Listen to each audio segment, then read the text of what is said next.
हरित महाराष्ट्र समृद्ध महाराष्ट्र या राज्यव्यापी उपक्रमांतर्गत 1 कोटी वृक्ष लागवडीच्या अभियानाचा शुभारंभ आज मुख्यमंत्री देवेंद्र फडणवीस यांच्या हस्ते गडचिरोली येथील कृषी महाविद्यालयाच्या प्रांगणात करण्यात आला।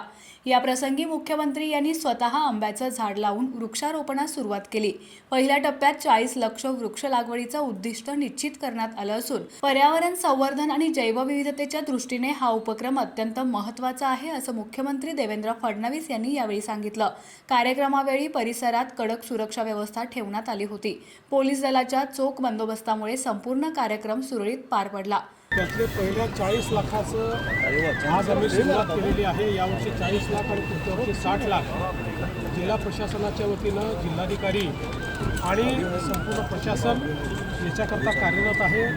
वन विभाग जो असा नोडल विभाग आहे त्याची मदत याच्यामध्ये घेतली आहे। मोठ्या प्रमाणात आम्ही हा प्रयत्न करतो आहोत। गडचिरोली महाराष्ट्रातला सर्वात हरित जिल्हा आहे।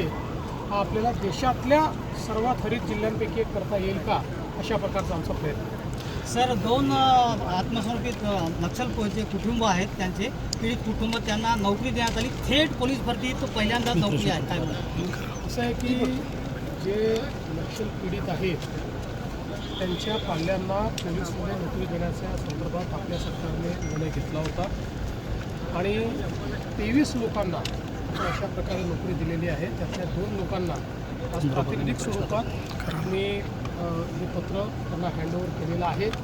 अनेक वर्षापासून ही मागणी होती, ती मागणी आपण पूर्ण केली आहे आणि या सगळ्या लोकांनी माओवाद संपवण्याकरता बलिदानही दिलेलं आहे आणि आपल्याला मदतही केली।